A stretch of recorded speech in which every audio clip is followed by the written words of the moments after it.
We are in lesson 6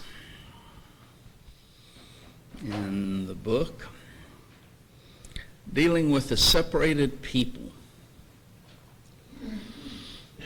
And we looked initially at that separated families, and during the patriarchal age in particular, Noah, and how that God separated Noah from the wicked people of his day through the waters of the flood, and thus by water Noah and his family were saved.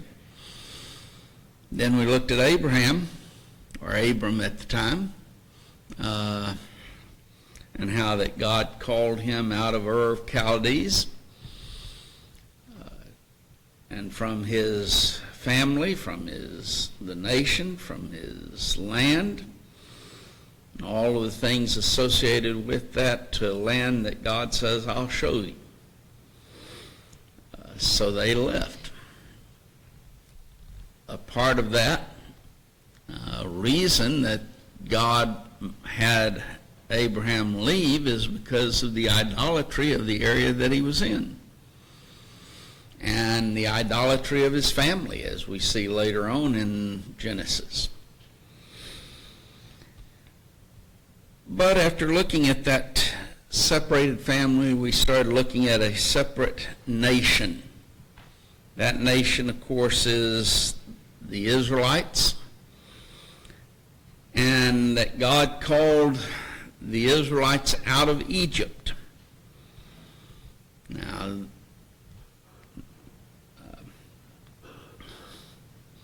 Moses, when he went to Pharaoh, said the reason for that is that God said to let my people go that they may serve me. Exodus 8 and verse 20. God was separating Israel from the Egyptians because the Egyptians were a idolatrous people. They had gods for everything. Every one of the plagues that God brought upon Egypt was a direct attack against one of their gods. So, one of the initial things that God tells Israel is, don't have any other gods before me. Don't make any graven images of me even. And so there was an aspect of separating Israel from that idolatry, as well as, and thus, that they may serve me. So at Sinai, in Exodus 19,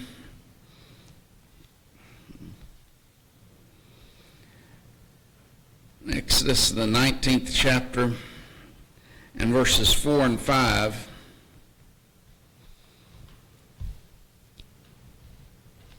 he says, Ye have seen what I did unto the Egyptians, and how I bare you on eagle's wings, and brought you unto myself. Now therefore, if ye will obey my voice indeed, and keep my covenant, then ye shall be a peculiar treasure unto me above all people, for all the earth is mine. God was saying, if you will be obedient to me, you'll be a special people that belong unto me. They had to obey him, though. You see the same principle set forth in 1 Kings, the 8th chapter, and verse 53, when he writes, For thou didst separate them from among all the people of the earth, to be thine inheritance, as thou spakest by the hand of Moses thy servant, when thou broughtest our fathers out of Egypt, O Lord God. He separated them from all of the peoples of the earth to be separated unto him.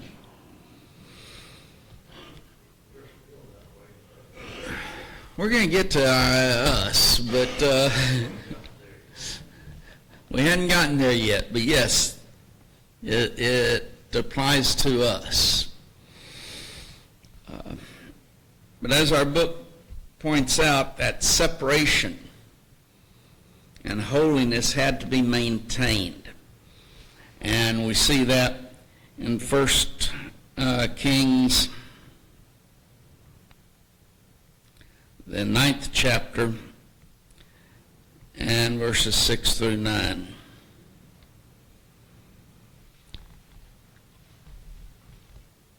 Notice, but if ye shall at all turn from following me, ye or your children, and will not keep my commandments and my statutes which I have set before you, but go and serve other gods and worship them. Let me just stop there for a second, because today we are hearing a great deal about Israel being the people of God. But Israel did exactly what God is saying here. They turned from following him, and they did not keep his commandments. And if you look at today, the Israelites are not keeping his commandments. They have served other gods. They worshiped them. That was their history. Now notice what he says, though. Then will I cut off Israel out of the land which I have given them, and the house which I have hallowed for my name will I cast out of my sight. And Israel shall be a proverb and a byword among all people. And just stop there. What does he say he'll do if they forsake him? He will cut them out of the land which he gave them. From a biblical standpoint, not talking about political aspect. I don't care about the politics of it right now, but from a biblical standpoint, they have absolutely no right to that land. Now, I say political aspect, that's totally different. From a biblical aspect, they forsook God. They do not obey his commandments today, and God cut them off from the land. But also notice this, and this house which I have hallowed for my name. You remember in Matthew, the 23rd chapter, Jesus is looking over Jerusalem, and specifically the temple. And he says, how oft would I have gathered you as a hen gathereth her chickens under her wings. And he says, ye would not. You want to remember the next statement, though? It is, behold, your house is left unto you desolate. What does he talk about here? My house that I have given you. It was God's house. But now then Jesus says, because of your disobedience, it is no longer God's house, it's your house. They have been cut off from the land, from a biblical standpoint, and cast out of his sight. Going on into verse 8. And at this house which is high, every one that passeth by it shall be astonished, and shall hiss, and they shall say, why hath the Lord done this thus unto the land and to this house?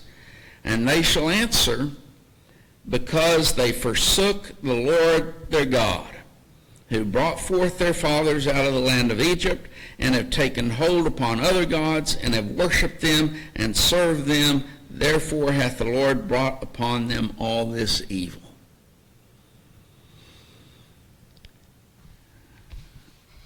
They want to talk about today that those who live in Israel, in Jerusalem today, are God's people?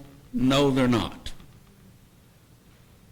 They were rejected by God because they rejected God. They served idols. And then when God sent his only begotten Son, they stood outside of Pilate's hall and said, his blood be upon us and upon our children. And it has been and it will be. Because they rejected the Savior. They rejected God. And thus they are not God's people today. The true Israel of God is the church of Christ. That's the only true Israel of God today. That's the only nation that is God's nation.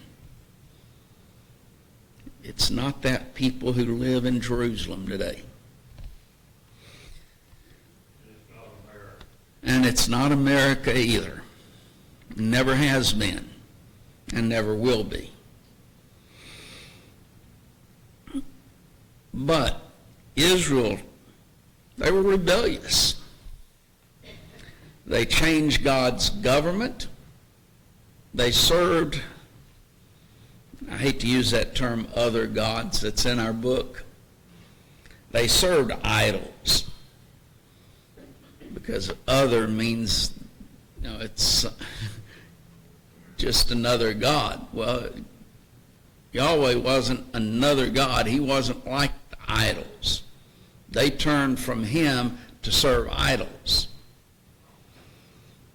who were not gods. They were, at that time, physical idols that they made out of wood and stone and metal, and sometimes used precious stones. They made those idols, and yet they would fall down and worship them. Isaiah talks about how foolish. Don't they think, here's a piece of wood, they take it and make an idol out of part of it, and with the rest of it, they bake their goods and they warm their houses, as if that piece of wood was a god.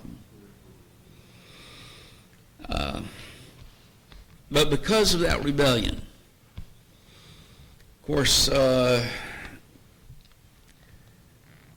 book just skips down to past that divided kingdom. But let's go back a little bit to the time of they come in, they conquer the land. God has given them the land. And by the way, Joshua says he gave them all of the land. There's no land that promised anymore because God fulfilled it. But almost immediately after that, we enter the period of the judges, and judges came along because they apostatized, they started worshiping these idols, and God sent them into captivity as a result, or had a nation oppress them, maybe that's a better terminology, oppress them, and then they cried out to God for a deliverer to deliver them from that oppression. So he sent them a judge, a deliverer to deliver them. And that judge, God, would deliver them. And they would become prosperous again, and they would go right back into that cycle of apostasy and crying to God, or being oppressed, crying to God for a deliverer. God sends them a judge again, and this happens time and time, and just repetitious throughout the period of the judges, over 300 years. Some say 300, some say 30, some say 300 in estimating it, some say 330. And I've heard some say it's 333 years. Take your pick. I'll just say it's around 300 or over 300 years that took place. What was it? It is a time of repetition of going into idolatry and forsaking God. They then cry for a king to be like the nations round about them. What is it? Samuel thinks they're rejecting me as the prophet of God. God says, no, they're not rejecting you, they're rejecting me. They rejected God. And so he gives them Saul. Then Saul, because of his wickedness and sin, he loses the rights of the kingdom along with his family, and God gave them a king after his own heart, which was David. But we also see his sin and what he did with the sin of Bathsheba and murdering her husband, Uriah the Hittite. And then there was never peace in his family after that. But he was a man of war, and so while he wanted to build a house for God, a permanent dwelling place for him, because they still had the tabernacle, a tent structure. He wanted to build a permanent structure, the temple. And at first, he's told by the prophet, go ahead. And God sent a message to the prophet, no, he's not going to be allowed to. But he made the preparations so that Solomon could build that temple. But Solomon also married, what was it, number of wives? 300 wives, and how many concubines? 700 concubines.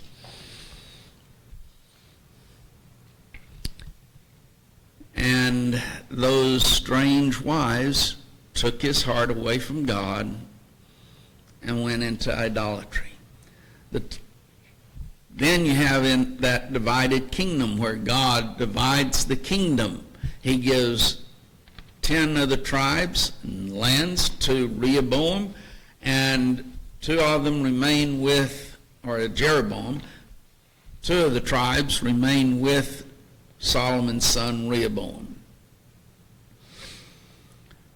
The northern kingdom under Jeroboam, I don't know why I'm going to turn those around tonight. Under Jeroboam, they immediately forsake God. He sets up a temple for them to worship, a couple of temples, one at Dan and one at Bethel. And from there, every one of the kings that they had were evil, idolatrous, wicked people. And so God sent them into the Assyrian captivity. Damascus, the capital of Assyria, comes and they conquer the northern kingdom in 722 BC during the southern kingdom's reign of Hosea. Judah, the southern kingdom, didn't learn anything. They should have looked at their other kingdom, their northern part of their kingdom, and learned the lesson, but they didn't. Now, they did have a few good kings during their existence. But finally, because of their idolatry and their wickedness and evil, God sent Nebuchadnezzar and the Babylonian armies to defeat them. Nebuchadnezzar defeated them in 606 BC. That's when the captivity actually begins. If you look at Daniel, Shadrach, Meshach, and Abednego, those were three of the young men, princes, who were taken to Babylon at 606, that first taking away or carrying into captivity. And they then were raised in that captivity. But they rebelled again. And so a second time he comes at 597 BC. Defeats them again. Sets up a king who should have followed his directions, but again, they rebelled. And so at 586 BC, he comes a third time. This time, he destroys the city totally. Destroys the temple. Now then, God was fulfilling what he said there in 1 Kings 9, 6 through 9, basically. Let me just mention that captivity taught Israel a lesson. Because prior to that captivity, they regularly would worship and serve the idols of the nations round about them. After the captivity and when they were allowed to return, they never again worshiped idols. And so he at least taught them that lesson, although they weren't really, we could say, faithful to him all the time, yet they did at least not serve idols. But while the northern kingdom was in exile in Assyria, well, really, what would take place, nations had learned if you leave a nation alone and the people, and you allow them to remain there, then they're just going to rebel again. So what we're going to do is we're going to come down and we're going to remove a lot of the people from the land and scatter them among the world, take them to other nations. And then they would take those nations and import them into that city or that area. Well, that's what Assyria was doing. And so the Assyrians, our book points out, imported 5 different races into the land. And guess what the northern kingdom started doing? They started intermarrying with those people. That's where the Samaritans originated.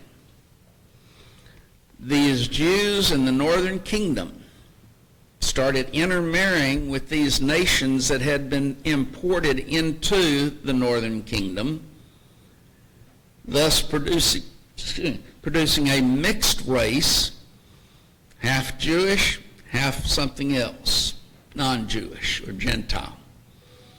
And that began then the nation of, or the land of Samaria, as the capital of the Samaritans.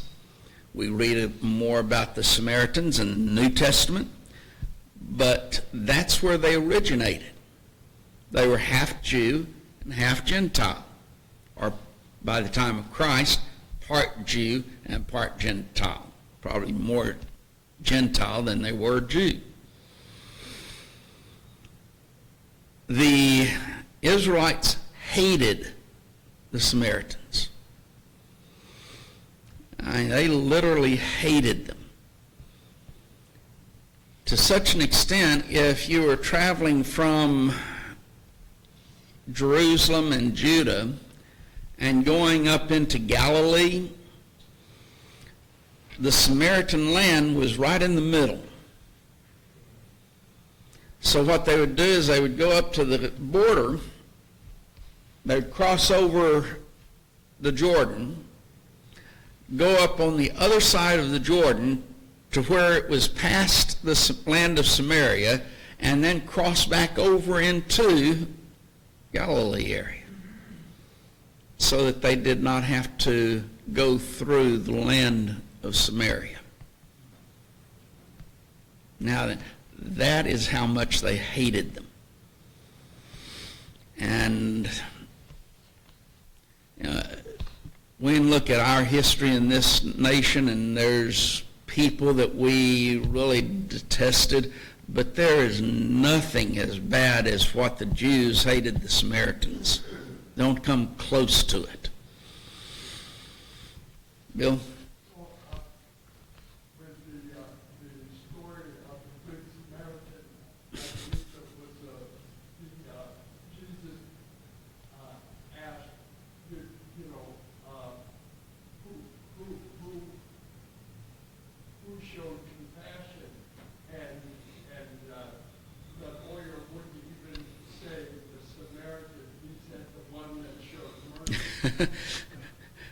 And Jesus used Samaritan because he knew the hatred.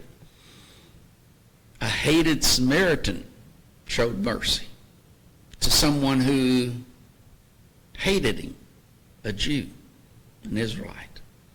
So you're right. He wouldn't even say, the Samaritan, the one who showed mercy. Well, he was right in that, but it was a Samaritan. Should remind us of John the 4th chapter too, or also. In John the 4th chapter, how is Jesus going from one to the other, right through the land of Samaria? He didn't show that type of a hatred for the Samaritans. A woman of Samaria. Now, understand, you have the city of Samaria and you have the country of Samaria.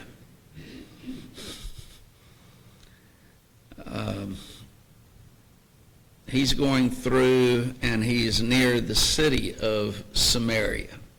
And a woman of Samaria, that town, comes out. And he begins talking to her and asks her, give me water, or give me to drink. Give me some water to drink. And she's shocked. Notice what she says. How is it that thou, being a Jew, ask drink of me, which am a woman of Samaria? And notice she recognizes the situation, for the Jews have no dealings with the Samaritans. She was right. They didn't, because of that hatred. And, of course, it wouldn't be a man asking a woman anything, anyway.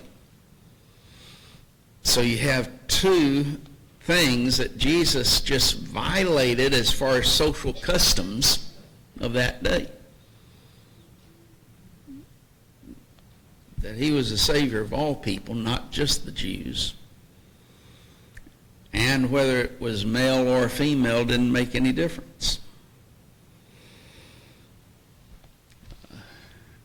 But the Samaritans recognize them that they're Jews by the way they dress, not the way they look. Probably by the way that they looked a little bit, because they were more, they had a pure line as far as the Israelites are concerned, while the Jews would have been, or the Samaritans would have been in that a mixture of both Israelite but also of other nations, whatever nations were there. So probably by the way they looked, probably by dialect as well. There might have been other aspects, but she obviously knew that he was a Jew.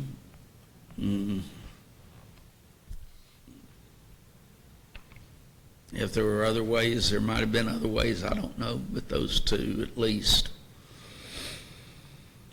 But that's where the Samaritans originated.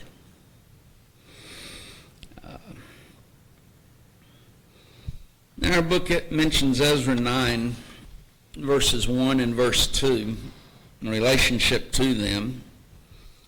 Now, when these things were done, the princes came to me, saying, the people of Israel and the priests and the Levites have not separated themselves from the people of the lands, doing according to their abominations, even of the Canaanites, and the Hittites, the Perizzites, the Jebusites, the Ammonites, the Moabites, the Egyptians, and the Amorites.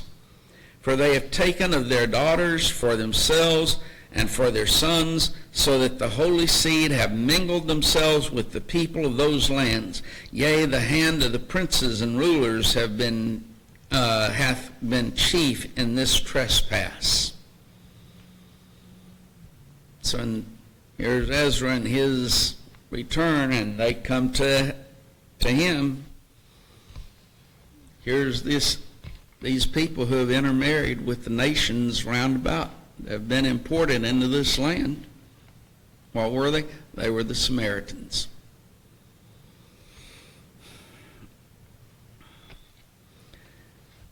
That really affected Ezra. Yes, it did affect him.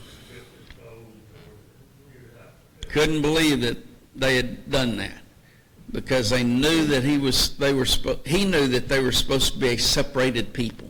They were not to marry among the nations. And thus, this trespass. He knew they had violated God's law. And it's interesting if you study the Samaritans. Of course, the Samaritan woman even mentions, we worship in Mount Gerizim. You say in Jerusalem is a place of worship. They had their own, it's called the Samaritan Pentateuch. It was much like the Pentateuch. Now, the Pentateuch is the first 5 books of the Old Testament: Genesis, Exodus, Leviticus, Numbers, and Deuteronomy. They had their own. And basically it substituted Samaria for Jerusalem. There's probably other differences as well, but that's the type of extent that it went to.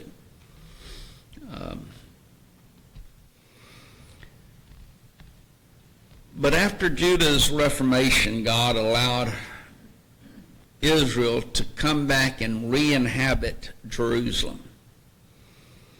There were 3 returns that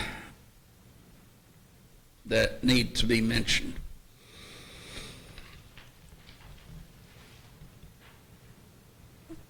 The first return was led by Zerubbabel. This was in 536 BC. Now remember when we said that the first wave of captivity began in 606 BC? It was prophesied that they would be in captivity for 70 years. Now we generally talk about Jerusalem being destroyed in 586.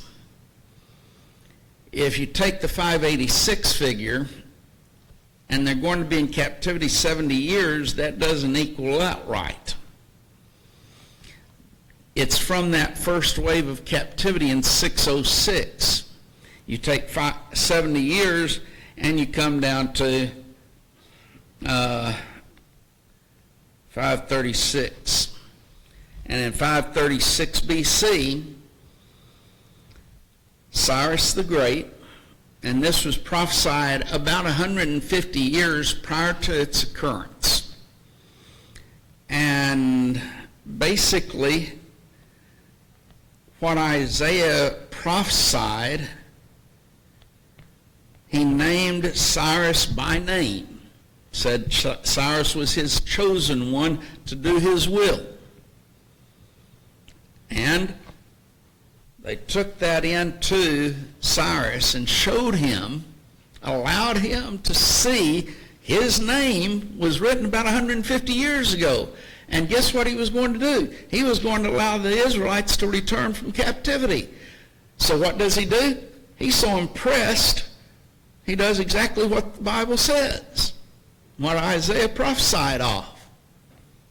Now, how did Isaiah know that he was going to do that? Because he was writing by the inspiration of God. And he's able to mention Cyrus by name 150 years before it takes place, and says Cyrus is going to release the children of Israel to return to Jerusalem. And so he does that. It's led by Zerubbabel. That's in that year 536. There's a and in that there's about, and our book mentions around 50,000 Israelites who returned to Jerusalem at that time. Ezra led the second wave of return in 458 BC.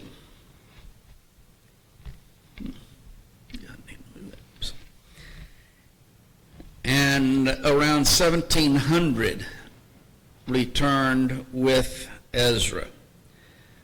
Then a third wave led by Nehemiah in 455. There were about 42,000 that returned with Nehemiah. Our book puts question mark, but it's around 42,000. So that's the return from this Babylonian captivity. And again, they had been spread all through the world. A lot of the people who were Israelites, they had been in captivity 70 years. They said, we don't want to go back. We don't want to return. We built our houses. We have our lands. We're living here. And so they continued to live there. And thus, well, this isn't in our book, but you have the synagogues being started during this period of time. You have these Israelites in all of these areas, and if I remember right, and Tim can correct me because he loves history,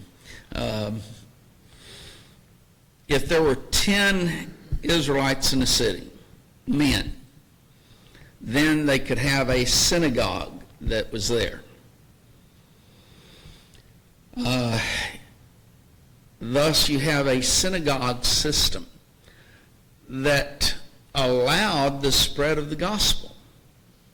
God was preparing, even at that early time, for the gospel being spread. Also, remember on the day of Pentecost in Acts, the 2nd chapter, and if you start at verse 5 and go through verse 13, what do you have mentioned? Nation after nation after nation who had come to Jerusalem. Why? Because that was one of the feast days, and they were required by the law to be there. And so all of these people who lived and remained in the lands, instead of returning to Jerusalem, well, when Pentecost comes, they come to Jerusalem. And so you have all of these nations, Jews from all these nations. When they are scattered in Acts the 8th chapter, what do you think they did? They went back home finally. Something to think about. It's my view that when they became Christians in Acts the 2nd chapter, they remained in Jerusalem. They didn't go back home. And for all that time, from Acts, the second chapter, until God decided it's time for the gospel to start being spread in Judea and Samaria, and you have Saul breathing out threatenings against the church. And so what happens? He spreads them out, and they return. That's why in Acts, the second chapter, and Acts, the fourth chapter, you have all of the people, or some of the people, selling their lands and giving money. Why? To take care of the needy brethren. Because all of them stayed in Jerusalem. They didn't go back home. But getting back to this period of time, all of this happened to the Jews, as our book puts it, because they refused to be a separate nation that God had demanded them to be. He brought them out of Israel that they might serve him. And what did they do? They started serving idols. They remained to be a separate. And the northern kingdom, during that period from their captivity in 722 until Nebuchadnezzar allows everyone to return home, every Jew to return home, well, they had not remained a separate people. And in the northern kingdom, they intermarried with those nations, and thus you have the Samaritans, a group of people that God never intended to be. All because they did not do what God demanded them to do, and that's be separate. From that time in which they returned from this captivity,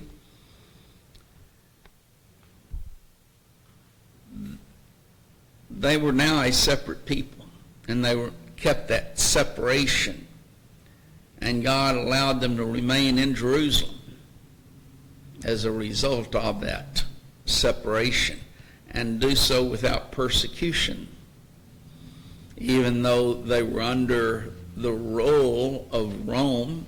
Well, you go back, Alexander the Great, and before that the Medo-Persians, Babylon before that.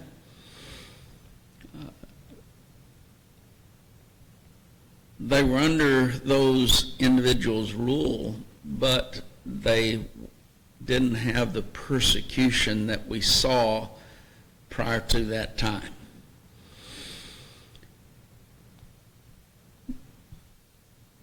God demanded separation. Then the next point that we'll start with, Lord willing, next time, a separate church. That the church is to be a separate people. As I say, we'll start with that, Lord willing, next time, because I know Andrew's about to ring the bell. We've got less than a minute to go. Any questions, comments before we...